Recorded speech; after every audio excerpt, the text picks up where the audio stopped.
all of the leaders, delivering strong business value on energy efficiency and optimization strategies to make those buildings work great. The top ESG consultant, hands down, no one is close, right?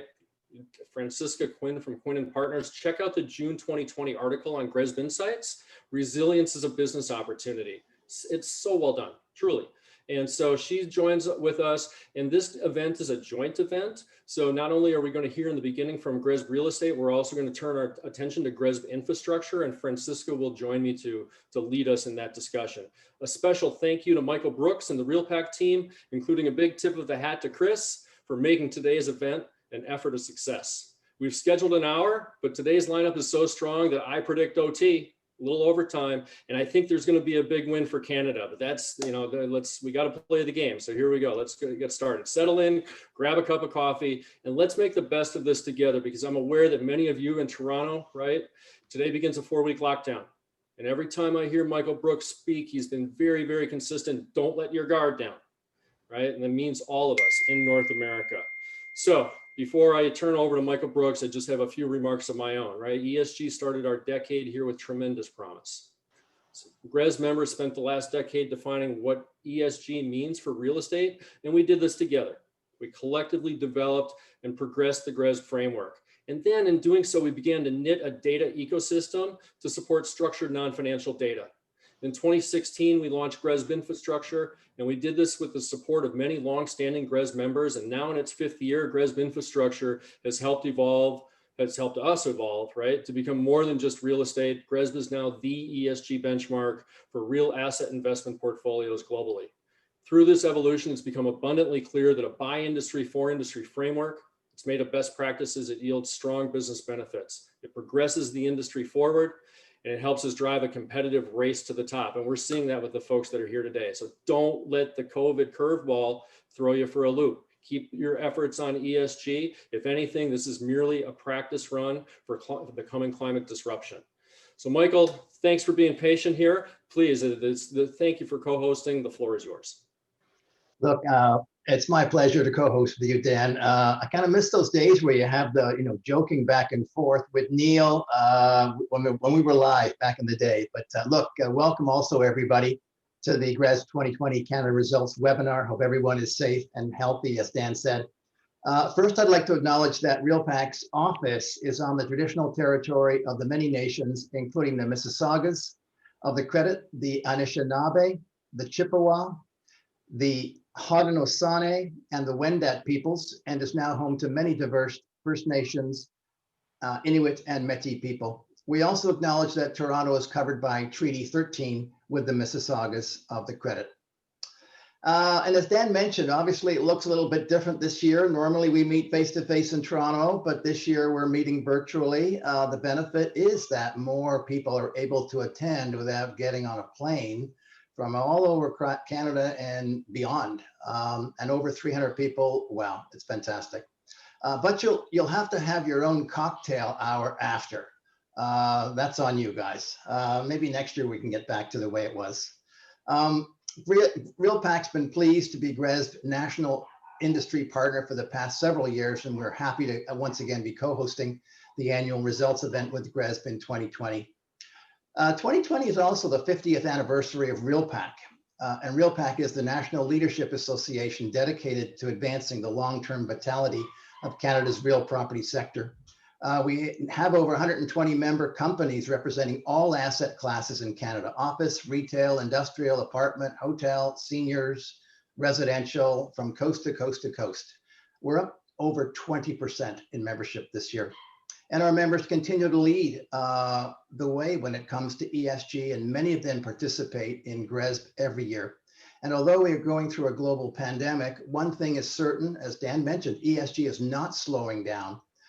In fact, our ESG committee has been meeting virtually monthly during COVID-19 and discussed topics such as HVAC, health and safety best practice, ESG target setting, and work on various other RealPAC ESG projects also continues, such as updating our intensity methodologies for use by industry and updating our national office green lease, which will be released publicly in early 2021 and for comment likely in the next few weeks. And there's no shortage of projects going on. 2020 has certainly been an interesting year for ESG professionals. So that brings us to today's program.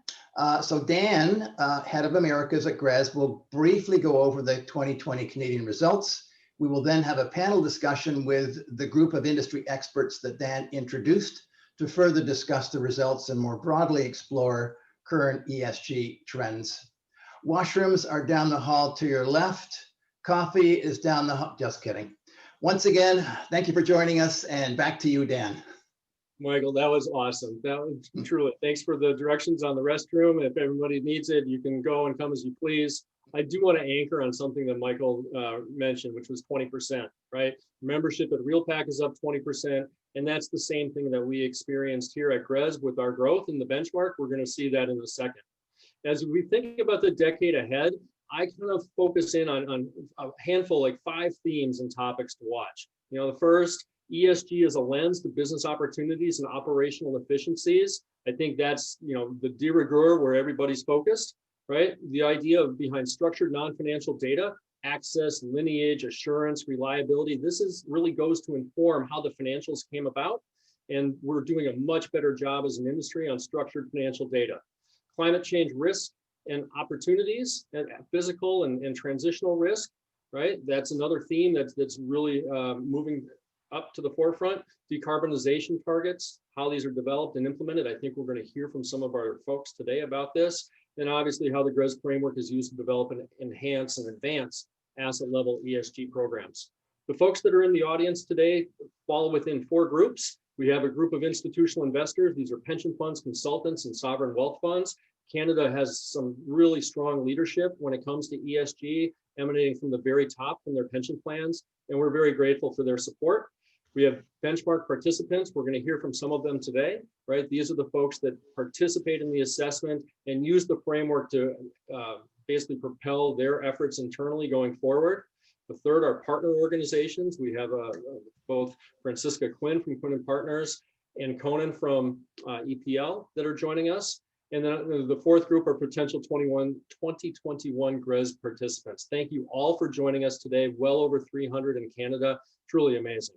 So a little housekeeping, besides where the restrooms are, there's some questions. If you have questions to pose, please do so in the chat. We'll try to keep up with them as best we can. I believe I also have some colleagues from Amsterdam that are on the line, so maybe they'll be able to answer some of those along the way.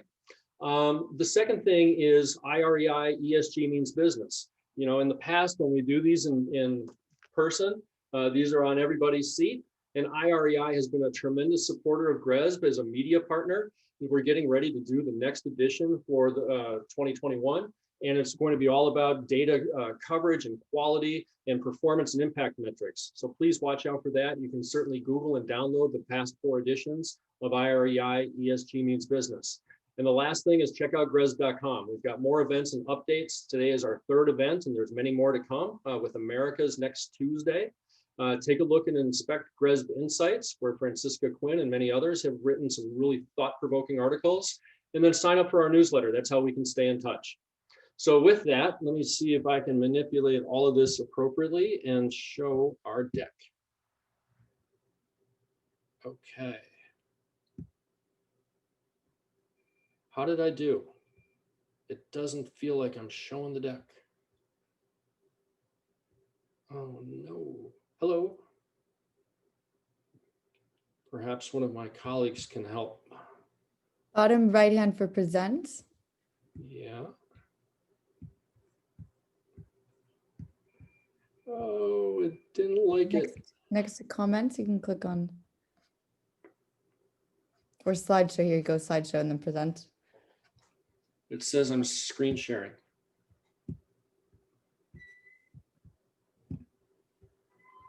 Go up to slideshow and then present. Better. There you go. Great. Excellent. Okay. How do we do? 2020 results. Everybody see that? Anna, help me out. What are we seeing? This is perfect. Okay. All right. So we've talked about a little bit of our results. We have our 4 great panelists today. So let's just move forward here. And here's what we're seeing with GRESB. So we've had now 11 years of of benchmarking, and we're really an investor-led phenomena. So at the very top of our pyramid, our institutional investors, we have now over 120 of them that subscribe to our data. And this includes some of the leading Canadian plans, including AIMCO and OTT and OTTP. And I call them out specifically because they were founding members of the GRESB infrastructure assessment back in 2015. They have been with us for a long time. We're very, very pleased to serve their needs. And it's really institutional investors that are driving us along this journey. So when it comes to participation in the GRESB assessment, take a look at that trend line. That is a big move on the up. And so this year we had 1,229 participants. Last year we just broke over 1,000. So strong results. And coming into the decade, ESG did have tremendous momentum. Every trade show that I attended, and Michael and I bumped into each other at Spring meeting back in Los Angeles in March, right before COVID really shut us all down. And every panel there, regardless of what they were talking about, ended up on ESG as a topic. And we were a little concerned when we had our pandemic hit in March, April, May as to what would happen with ESG. We were able to move the deadline back a month, and here are the results. Strong momentum, and it's only, I think, going to continue to increase. So with the global reach with GRESB, here's where those folks came from. We had over 300 here in North America to go with 600 in Europe. Many people think that EU really, or that the EU is leaders when it comes to ESG. And it is true. However, if you look at the numbers that are in those flags and you consider where the capital is here in North America. The big Canadian sovereign, or the big Canadian pension plans, certainly the US with our state plans and the endowments, tremendous pressure and push with the capital, right? Oceania they do a great job, right? And so they're getting close to 100, almost nearly everybody down in the Australian market is a participant in GRESB. Let's hone in a little bit closer on North America, and you'll see the list on the left-hand side. These are the Canadian firms that participate in the 2020 GRESB assessment. Some of them do it with more than one entity, right? So to the extent that you have a series of private equity funds, you will see multiple submissions from a number of the folks on this list. A real group of leaders. Great job to everybody that participated this year. And we'll kind of hone in on that just a little bit in just a second. So here we are. This is the GRESB quadrant model, right? And so what you see here on the left-hand side is the management axis, because we have the management component. Then on the other axis is performance. How do firms do? You might be able to see these little gray dots in here. There's 1,229 of those gray dots. And so down in the lower left, those are folks that are just getting started, maybe putting some policies in place, getting some performance data. And you're noticing perhaps this crowding in the upper right, right? Europe does well. America's people are clustered. Oceania is out in front. But if you hone in just a little bit further and you take a look and see who's where in North America, take a look at that. Looks like Canada maintains its lead, and I think they've actually extended it. Oh, Canada, tremendous job. So what we have here is we've got the Canadian flag, the US flag, and the Mexican and the Brazilians. So here's what that looks like. In Canada, over 50% of the participants achieved either a 4 or 5 GRESB star. That's what they earned. And then of that, there were 11 5 stars and 6 4 stars. So congratulations, Canada, on doing such a great job. I think that the Real PAC effort with the ESG committee and keeping everybody close and having monthly meetings really helps propel best practices in the industry. So when we think about what GRESB did this year, we're working to transform and transition into a performance environment. So we've spent 10 years on the left-hand side of this graphic, data availability and data quality, asking an organization, can you acquire the energy, water, waste, and greenhouse gas emission data for your portfolio? It's tricky business. No one had done that before. Maybe you could get spend, but getting consumption data and being able to manipulate it and report it outwards, very, very difficult. So here we are, 2020. And as we look forward, what would we like to achieve are performance insights and be able to move to what we call benchmarking 2.0, where we can define and score true performance, and we do it with global and local targets. So that's where we're heading, and we do it as a community, we do it as a group in concert with you. Public disclosure is a data set that we have. It's for the listed property companies. And so here's what that looks like. We have 5 levels. A is the best, And E is there's not a whole lot being talked about by an organization when it comes to ES&G. So we're going to hear from RioCan, the top in Canada, with a level A 97. And here's what that looks like. We've got 210 here in North America where we have public disclosure data on. And organizations are getting much better when it comes to disclosing and tracking this information. We have a resilience module. It's an additional optional thing that organizations can complete when they're done. And in 2018, this was kind of a good idea. So we had 121 folks step forward and complete the resilience module. And look at that, 3+ times the growth by 2020. And over 400 organizations are taking resilience, or at least taking the time to wrap their brains around what this issue means and how it applies to their portfolio. Great job. The industry focus, more and more, we're hearing this drive, net zero. What does it mean? How do we do it? How do we get there, right? Towards a carbon neutral or even a carbon positive built environment. That's the discussion. That's the theme. That's where people's headspace is. It's not easy. You cannot snap your finger and make it so and do this overnight. So there's an awful lot of content out there helping organizations think about this, wrap their brains around it, and set plans and progress and targets in motion. To make that progress. And then the last thing I would like to point out here is measuring impacts, right? So the UN Sustainable Development Goals, how do you map your efforts against what that's all about, trying to make, the world and our communities and our kids and our cultures a better place, right? Well, that's what this is all about. Investing with outcomes. More and more capital is being targeted with purposeful outcomes in mind, and then reverse engineering. How do we track that? What are the metrics that are important to be able to get there? And matching it up with the UN SDGs is the way to go.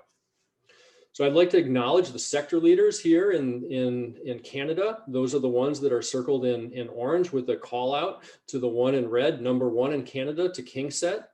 Tremendous job. Bentall Green Oak, they've been doing great for a very long time. Quadrant, we have Jamie with us today. Ivanhoe Cambridge. Rob Simpson is the chairman of our benchmark committee. Thank you, Rob. GWL has stepped forward this year with one of the last open-end funds to not participate in GRESB. So thank you. I think we're going to end up with a very full and robust data set there. And Brookfield, my goodness, they hired Mark Carney in the UK. So they're really starting to take ESG very, very serious. And I think you're going to hear a lot more from Brookfield over the course of time. So here we are, the Canadian leaders, there they are on the screen. And so with that, I'm going to try to exit, or perhaps Anna, if you can help me end this show, and we can turn to Redeema at, there we go, perfect, at RioCan. Redeema, take it away. I've got some good notes, but please, yeah, take over. And thank you, Dan. Good afternoon, everyone. I am Redeema Nair, and I lead the sustainability program at RioCan. As you all know, RioCan is one of Canada's largest REITs that owns, manages, and develops retail-focused mixed-use properties located in major markets of Canada. Sustainability is a key business priority at RioCan, and we as an organization feel that it is our responsibility to embed sustainability considerations into our decision-making at all stages of our assets life cycle. Dan did mention to me that I should talk about the challenges we faced. So talking about some of that, RioCan has always focused our efforts towards building communities in which we do business. However, ESG has led to a cultural change within RioCan. Gone are those days when we had to actually explain what is sustainability, how we need to practice it. ESG has led to a cultural change within RioCan. We began our sustainability journey in 2016, establishing 3 pillars of sustainability: environmental, community, and people leadership. Our goal was to be among leaders in embedding sustainability practices in our business model. Over the last few years, we have collaborated with various internal departments as well as industry partners to reach this goal. Our operations team was integral to success of multiple ESG initiatives. Our finance team issued green bonds. Our legal and human resources ensured ESG goals were embedded in employee year-end performance goals. These are just a few of the incredible efforts across the organization to entrench ESG in every aspect of our business. To talk some points about the present, all I can say is today, from measuring year-over-year stats to managing our impact, our returns, our impacts on stakeholders, community, to integrating ESG performance indicators within our financial disclosures, all indicate the evolution of ESG at RioCan. These are just few incredible efforts that our organization is working towards. And I must say today, our impressive GRESB results demonstrate our collective efforts and a major milestone in this journey. Talking about like how did we achieve it? What were our hurdles per se? I think for any program to succeed or truly make an impact, we need the blessings of the top. By that I mean we need the support from the senior leadership. It is important. In an organization to do things differently or to do it in a very short span of time requires a culture change. That being said, we believe this is just the beginning, and we have to continue this momentum and ensure we strategically tackle some of these bigger ESG issues that our community is facing, be it climate change or ensuring our people feel safe, respected, and inclusive. Dan. Well, no, okay, so the culture change is very difficult. So, I mean, you've talked about embedding and getting, buy-in from the top. Oftentimes, these ESG elements bubble from the bottom. And I think that's what was happening at your organization back in 2016. And then in 2017, you kind of took that step forward and started to do the benchmark and said, okay, how do we get some momentum on this? So look, you are doing a tremendous job from being dark on ESG to now leading on the public disclosure score, all of the things. You truly are, you're very deserving of this 5-star. So now as you think about the future, what's on your mind? What kind of programs and targets and ideas are you trying to tackle? Well, we are trying to do a lot around how to continue this momentum going. So basically a lot around data quality, making sure all our departments and all our teams are engaged. They all understand what the bigger goal is. And it's not only about just talking about, the E and the G factor. It's, I think with COVID, I think we all have figured out that we are going through a social crisis movement. And if you look back at 2020, it will be remembered as a turbulent year that will leave behind a big legacy.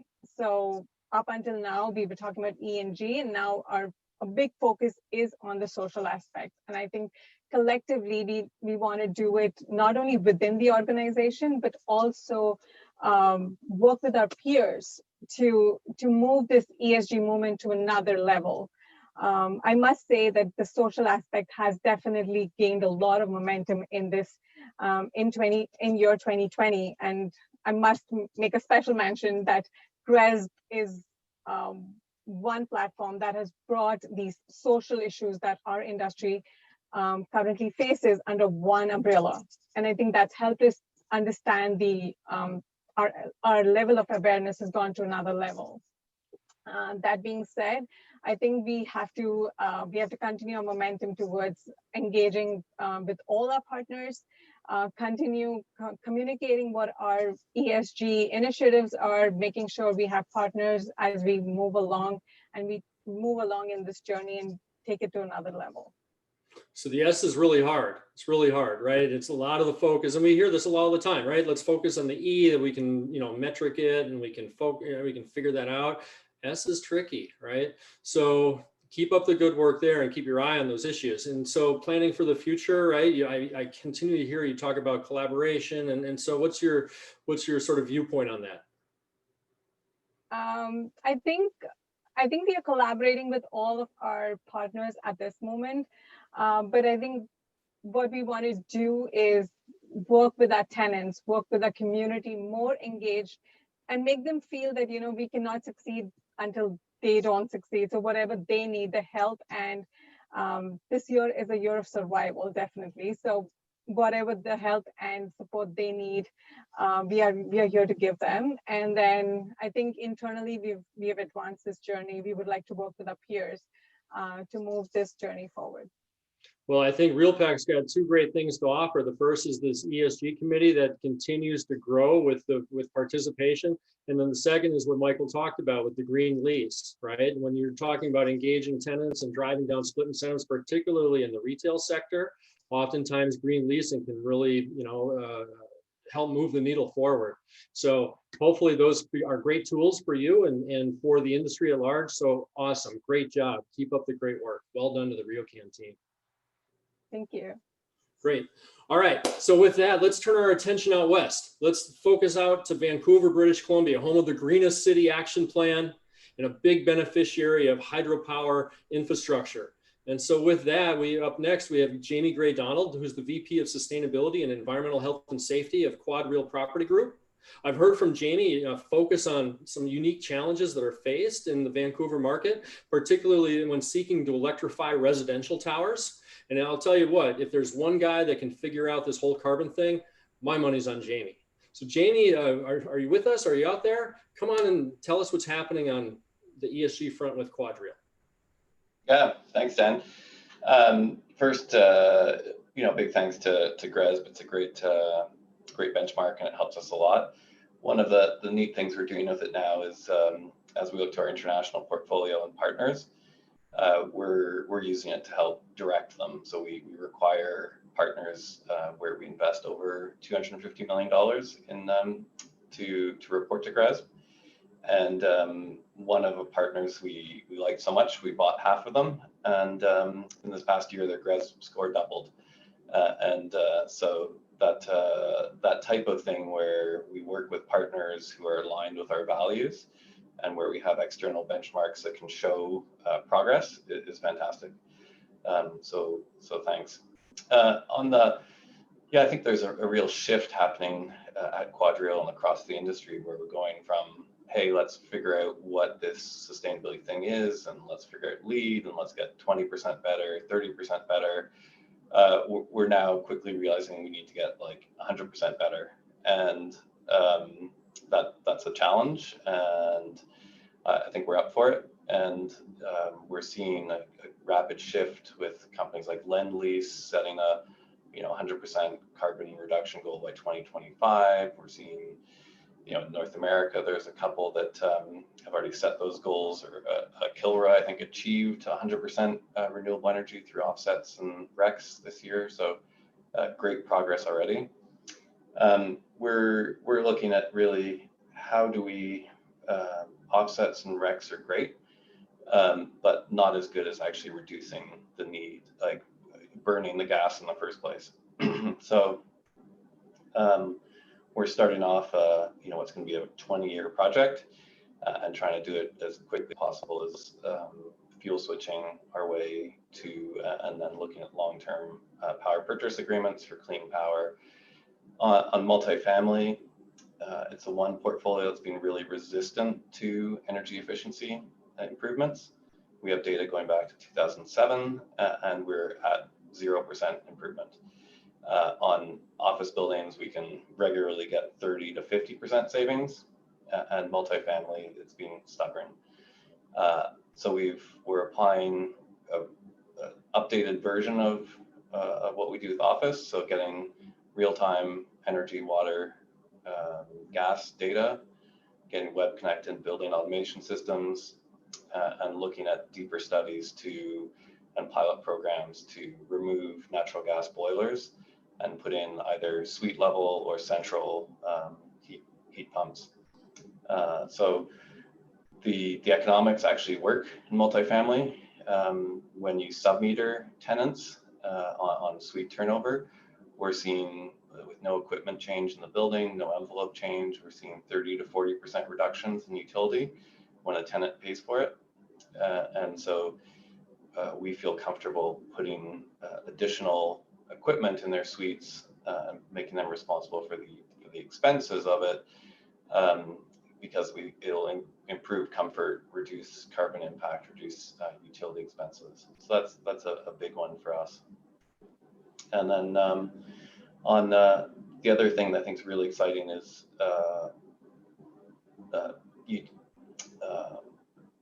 industrial leapfrogging. So I think new industrial developments are the most viable to go net zero. They've got large roof spaces, they've got simpler mechanical systems, heat pumps could replace rooftop units, and so we're looking at some pilots for industrial warehouse facilities that'll go net zero. I think it's much harder with the density of office buildings and other types to get to net zero, and so we're excited to get started on that. Wow, great job. So you started with the G, right? The governance of your partners and having goal alignment. That's pretty critical, right? And then the E is what you are blocking and tackling, what we've been doing all day. How about the S? Any right, major milestones or things that you've been working on that are cool, or things that you're looking out going forward?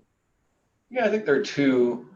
One is I think we've done the largest benchmark to fit well that's been done so far. We benchmarked 80 buildings this year to fit well, all of our office and all of our multifamily in Canada. And then, so we're looking at, we've certified 6 or 7 of them, but the rest we're looking at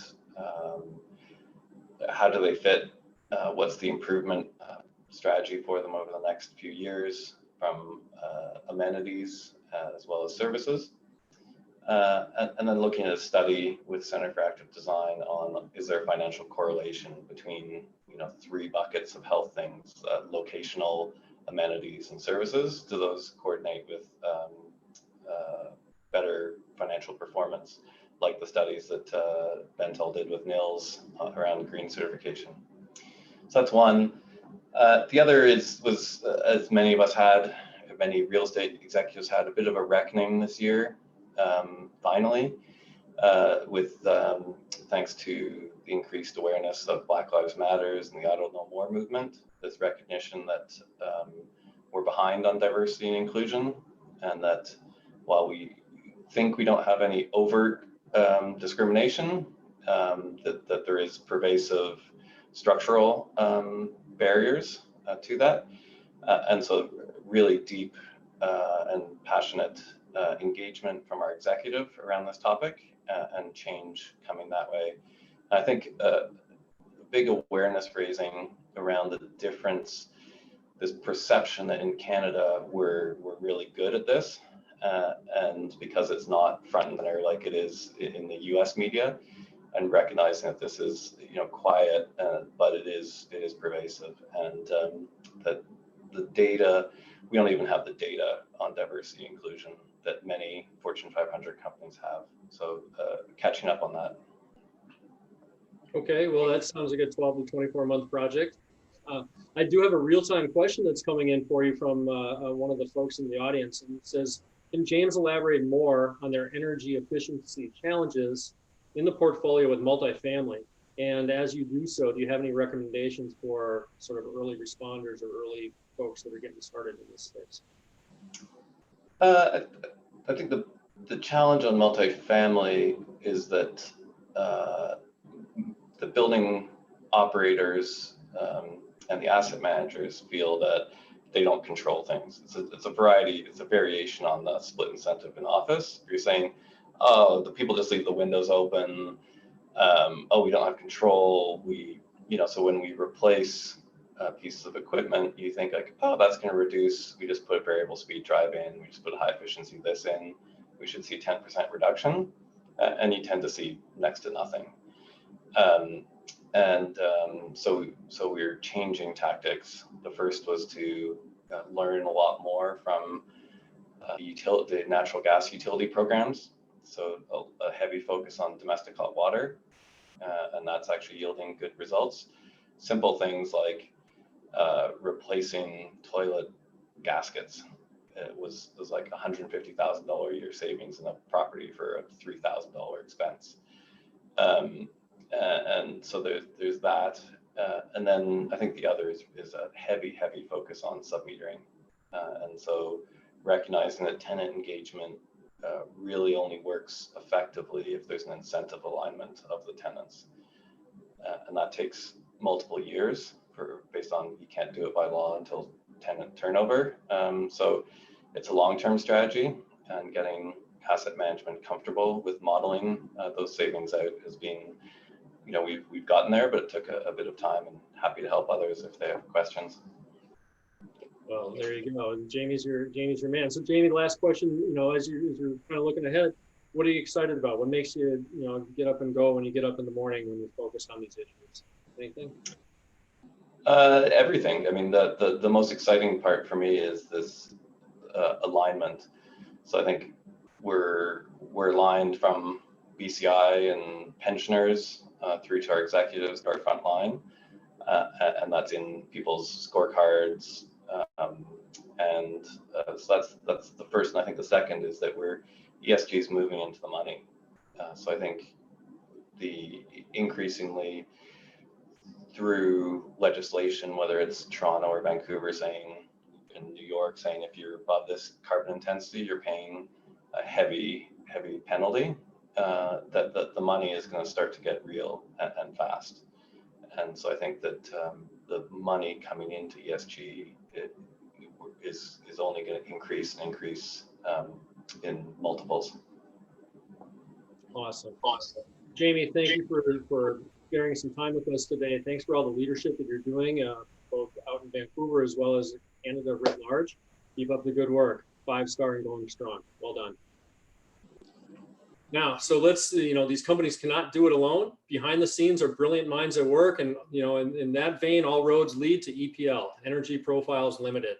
So if you're on the hunt for consumption data, these guys know where to find it. I've been hanging out with Neil and Conan and others since 2016, been to their offices, talked to the folks that they work with. And, you know, these guys are amazing, but beyond just getting the data, they know what to do with it.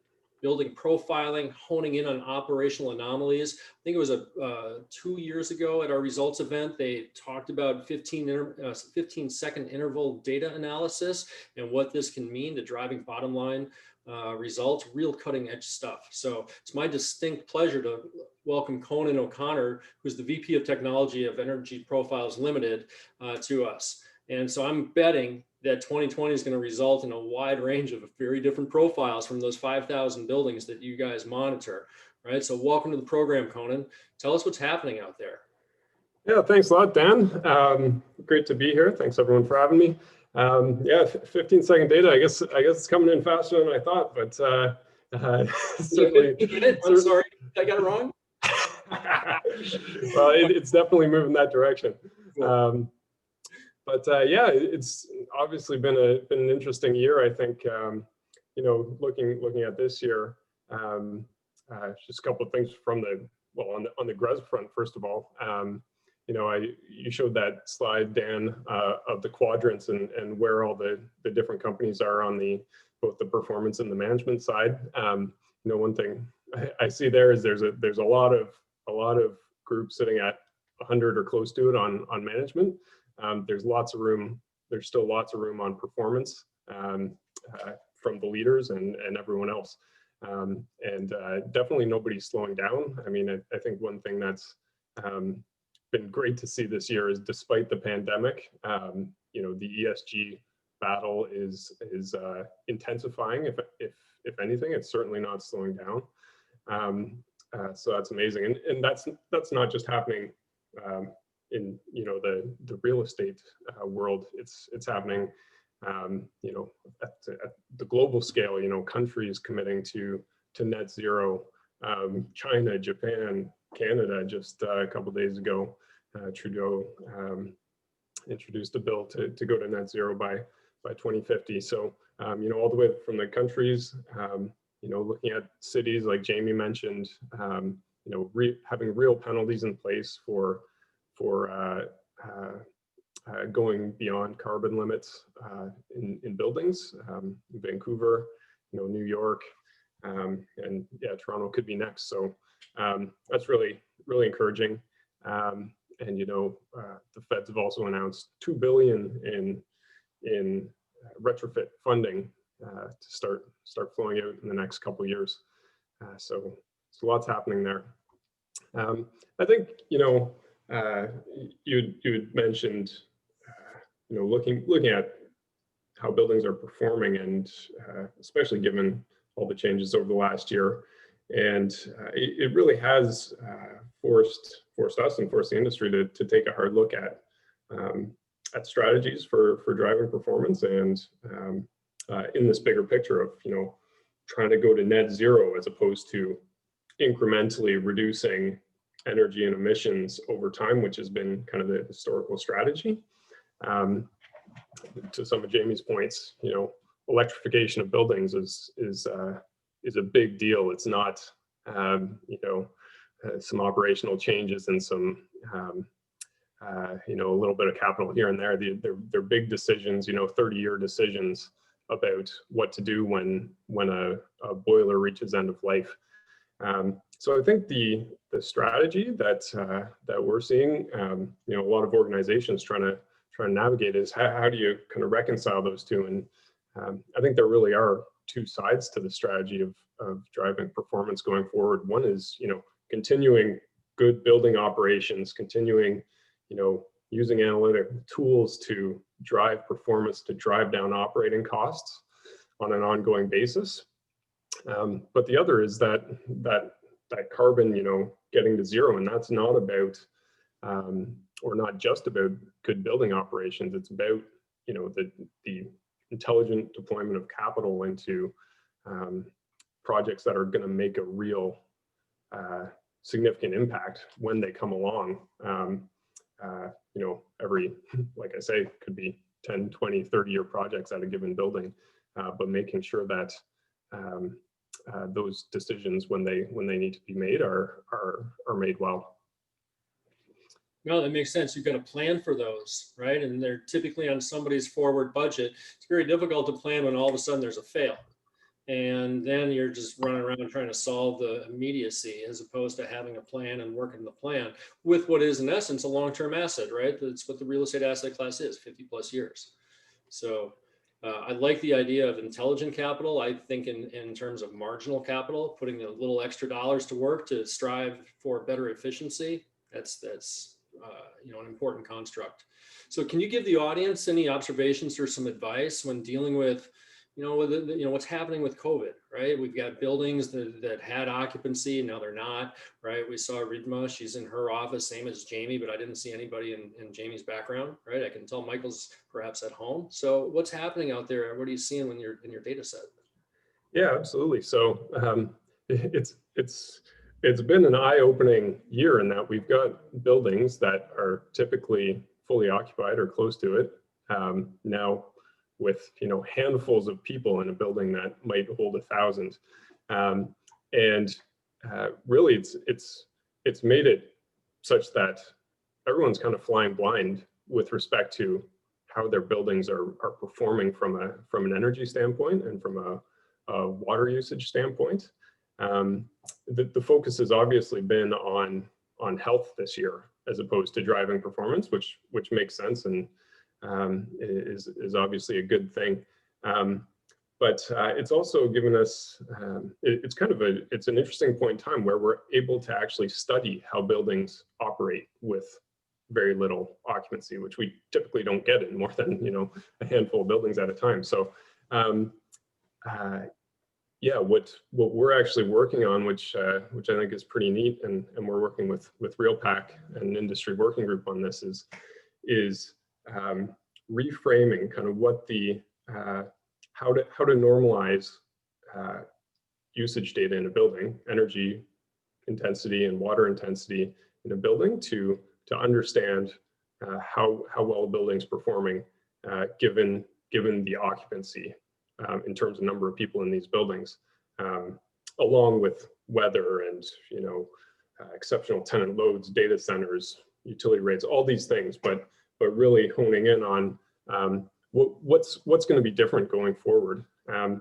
It's pretty neat. So one thing that I think is going to be a big change going forward is, historically, occupancy has been one of the hardest pieces of information to pin down in a building. how many people are actually in the building? I need it for Energy Star and that type of thing, but it's always been kind of a finger in the air sort of thing. I think we've now got better tools at our disposal that are starting to come to market. Looking at real-time occupancy in buildings, and I think that's going to be a game changer. So that's kind of from a technology standpoint, but when it comes down to it, this is, I'm talking about normalization. The normalization, really the purpose of it is, well, there's a couple purposes, but it's about understanding how your building is performing given different conditions, and knowing that gives confidence in being able to make investment. It allows you to understand if energy efficiency measures that are being implemented are actually having the impact that's expected. This is coming back to working with RealPAC on this new methodology. Back in 2009 or so, RealPAC came out with the 20 by 15 challenge, trying to get buildings to 20 EKWH per square foot. And 10 years ago, 11 years ago now, that seemed pretty impressive. Now, buildings hit 20, new buildings, old buildings have far exceeded that. So, changing that paradigm, rebuilding it from the ground up now with a better understanding of, like I mentioned, the low occupancy and how that affects performance, to really hone in on, what's going to be the metric, the standard for measuring or understanding energy performance and emissions performance for the next 10 years. That's where I see things going from that perspective. It's funny, I was going to ask you what you thought, what sort of things are exciting that you're working on, and I can tell that already that's it.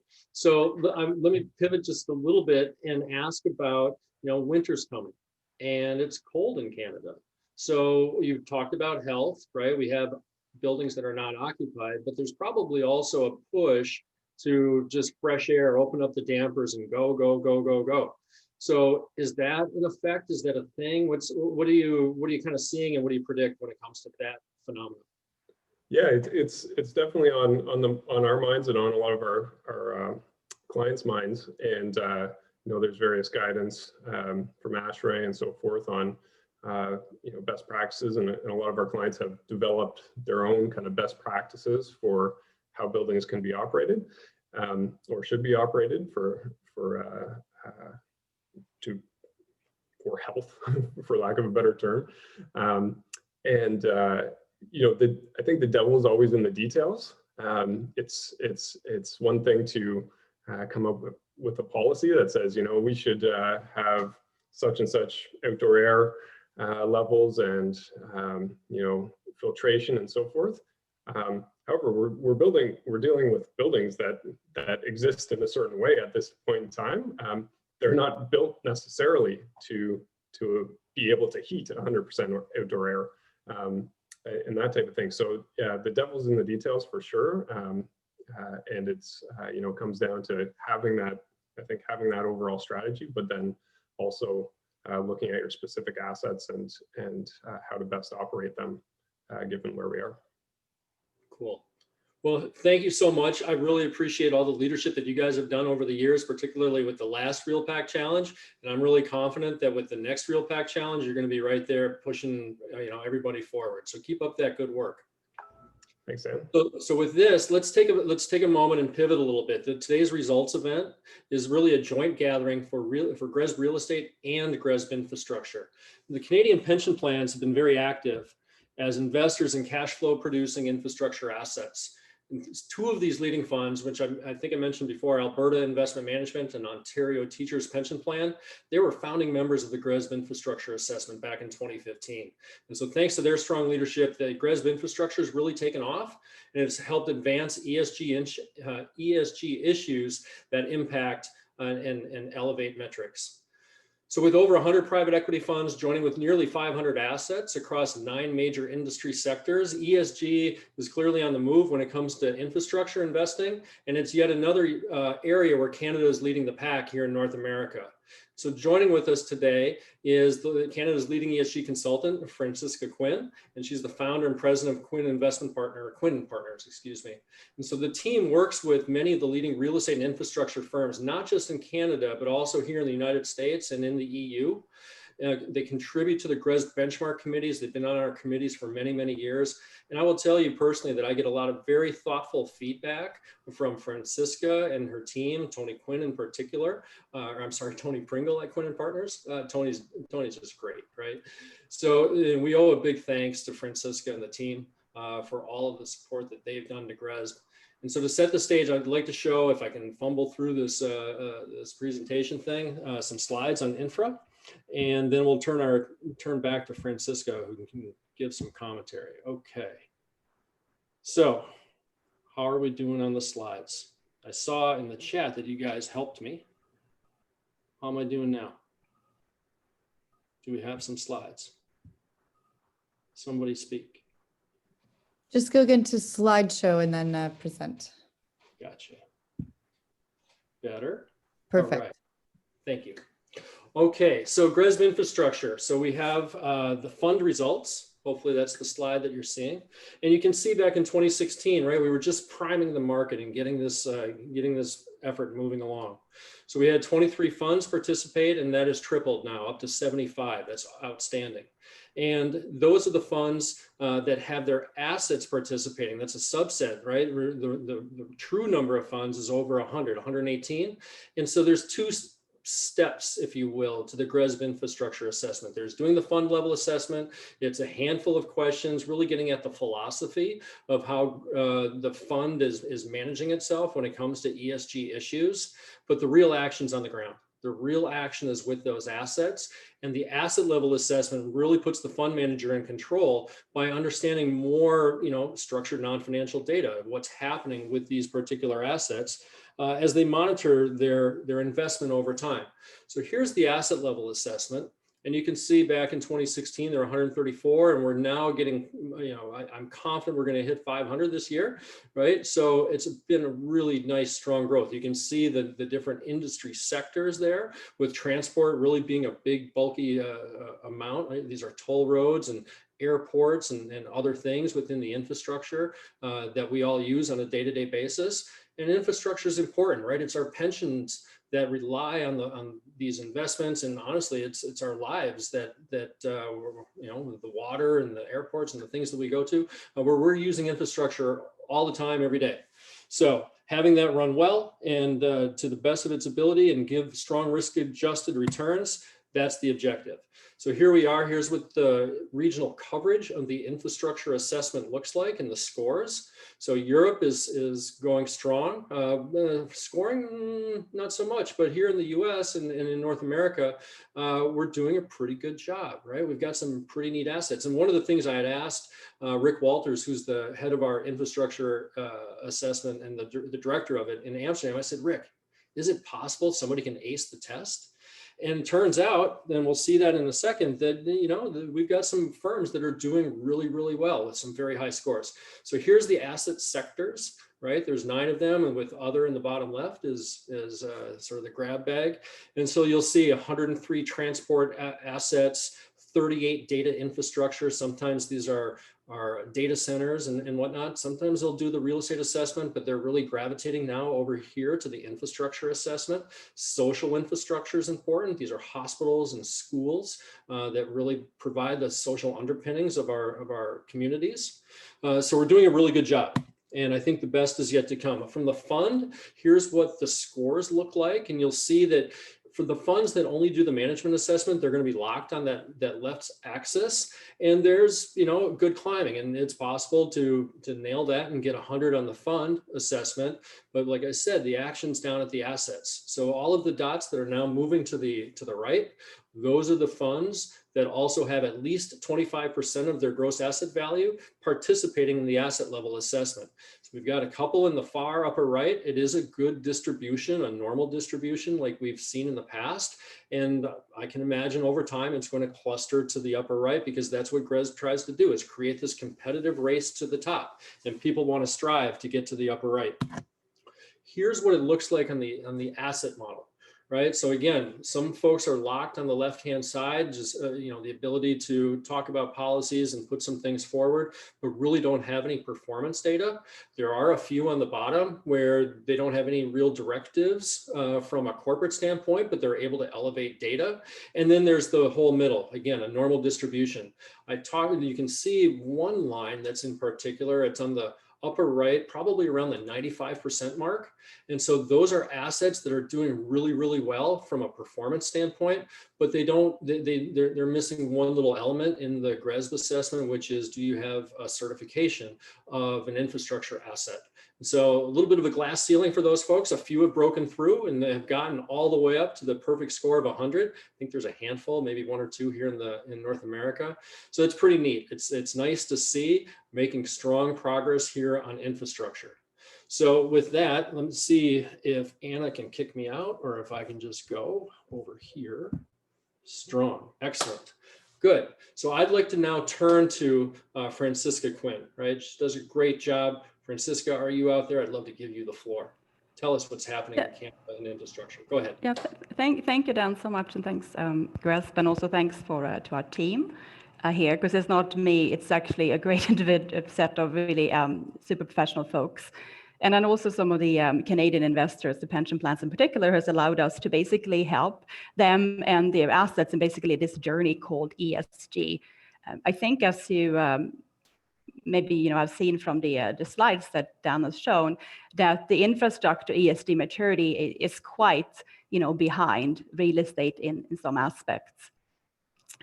For example, many of in real estate, the drivers for many of the companies were usually customer demands and, for example, green building certifications.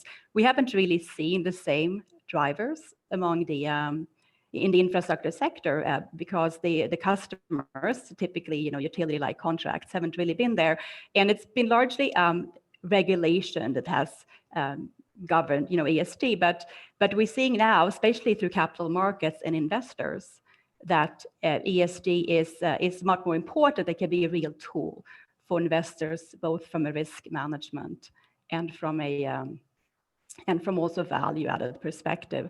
So I'm going to share a few remarks, and just to give some context, our team collectively supported about 40 GRESB infra submissions over this last year, 2020, pretty much in all different sectors, quite a lot of funds as well.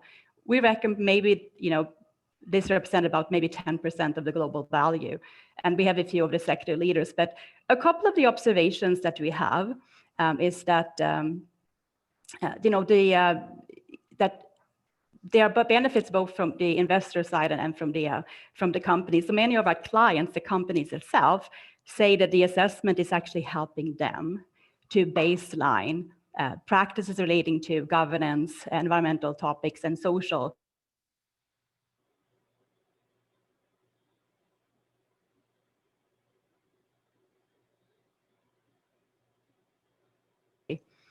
The investors themselves, they're also seeing the value because this is really about good governance first. So having a benchmark tool to be able to line up and understand where the different assets are, it's really helpful for them, so they know what to elevate and which assets to focus on and to help. And of course, in the long term, these assets really need to be solid on these topics, because managing risks, that are coming, as well as having the social license to operate and grow.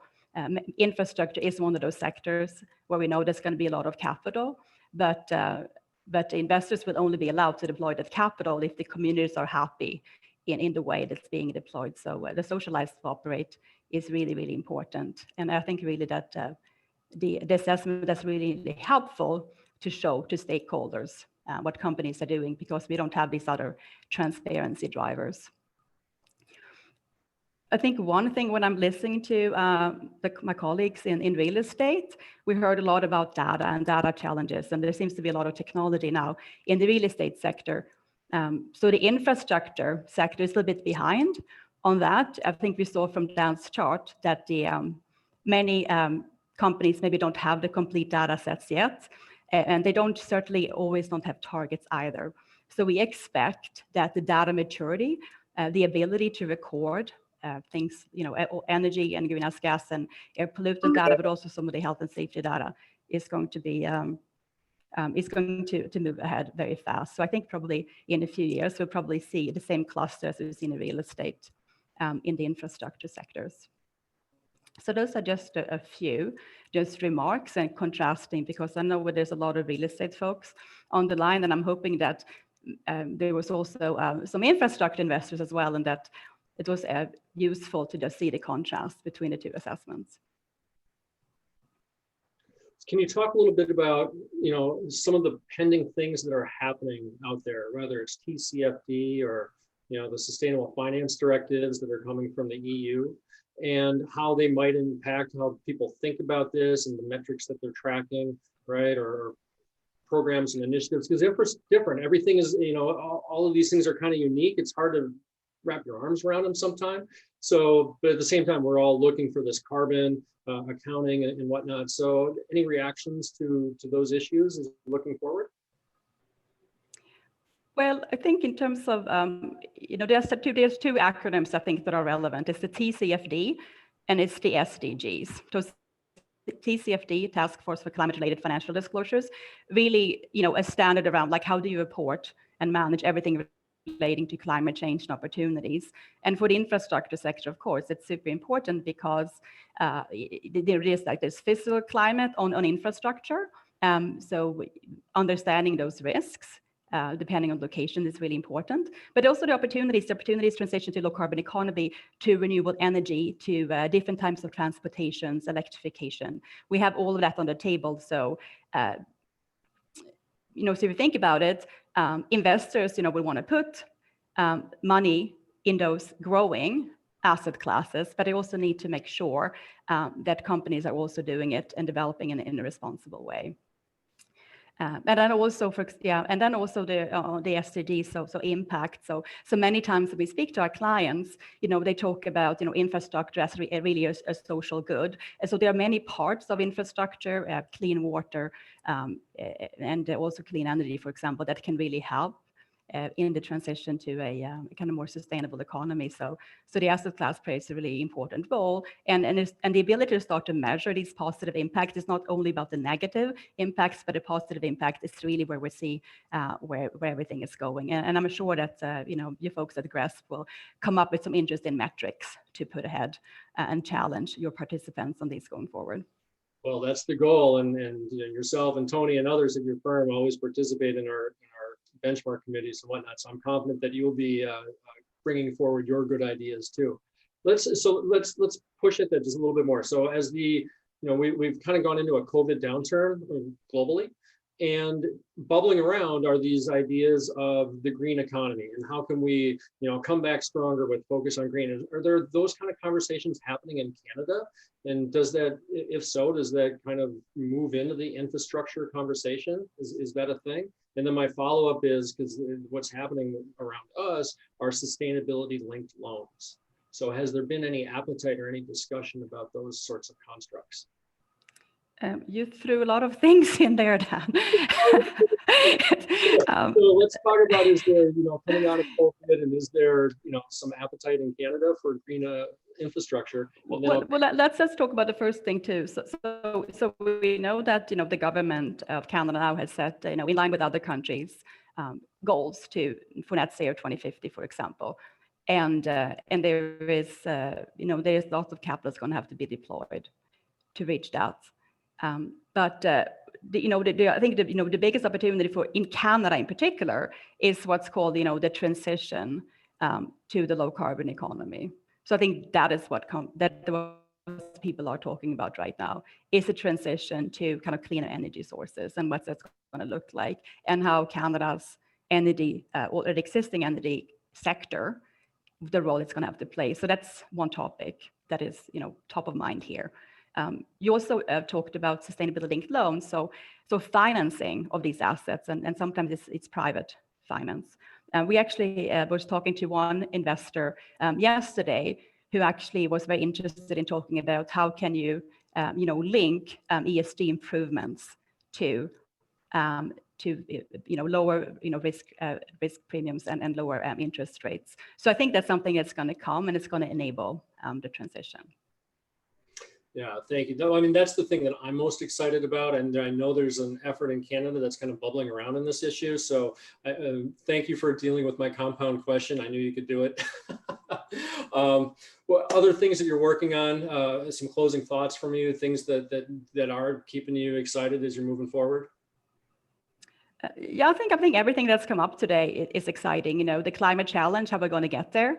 And that's, of course, one thing, understanding stranded assets through tools like the TCFD, looking at physical, also transitional climate risk. We're doing a lot of that work right now. Another thing that is important, is really exciting, I think, is the carbon footprinting is now going from company level into investor portfolio level. So for example, in Canada, I think at least 4 or 5 of the large pension plans now have fairly complete carbon footprints of their own investor portfolios. And when we see that, we see some interesting things. We actually see that, for example, compared to real estate is a real low carbon asset class. So I think, for all you on the webinar right now who are in the real estate investment sector, this is a huge opportunity as pension plans are setting targets around decarbonizing their funds. And then, of course, as we just talked about, the infrastructure sector can be a big enabler of this. So I think, being in real assets right now is really interesting, but, make sure that using the tools like TCFD around understanding the climate risks and the opportunities, just to make sure that the funds and the portfolios are future-proof would be my recommendation. Awesome. Francisca, thank you so much for joining us today. You are doing a great job for all of your clients and just all of us in North America. So keep it up, please. I've been taking a look at the questions in the chat. We've got some real specific ones. I'm noting that we've gone a little bit over time. So I think that I'd like to just hone in on the number one thing that I've learned today, or that I want people to take away. Canada's number one. Canada's number one, not only on GRESB in North America in 2020, doing a great job with infrastructure investing, thinking about how to green up things as we're looking forward. The carbon footprinting of the portfolios that Francisca just mentioned, that really emanated from the Montreal Pledge that came about in 2013, where over 150 institutional investors signed that pledge. CalPERS in the United States, they published theirs in January, and their real asset portfolios really came on. They look really good because they were able to elevate structured non-financial data, right, using tools like GRESB to be able to put that forward, and that asset class looked great when doing so. So Michael Brooks, are you out there for us? Would you like to be able to close us? Absolutely, yeah. Riveted by the comments from the panelists. You know what? It's fantastic. These are great experts, and it's interesting to hear the variety of perspectives. So thank you to all the panelists. Thank you to all the attendees who came today. And thank you, Dan. I really like the way you moderate. You always keep it light, but you hone in on the important points. So look forward to doing this live with you next year, hopefully. And there's always hope. For the light at the end of the tunnel is there. We have 3 vaccines now in play that we know of. There's probably more elsewhere in the world. The Dow hit 30,000 today, so all of your stock market investments are up a little bit more today. And it's been a long journey. I did a presentation this morning with Chris to a group in Edmonton, and our journey started at RealPAC with an inconvenient truth. That's 14 years ago, 2006. 20 by 15, as Conan mentioned, 2009. We started 11 years ago. And as soon as we seem to make some progress in some areas, there's more challenges. Getting to net zero energy, getting to net zero carbon, getting to net zero waste, the circular economy. And maybe a new topic I'm going to throw out there, a net zero virus building. What would that look like? So it's always been my pleasure to associate with all of you. We are a tribe. We all have the same values, and it's great to work with all of you. So with that, I'm going to say we look forward to seeing you at the various meetings, and if not next year, at the same results event. And again, thank you, Dan. Thank GRESB. Congratulations on the new transaction. And we look forward to bigger and better things. The best is yet to come. Bye for Awesome. now, everybody. Thank you, Michael. Goodbye, everybody. Thanks again.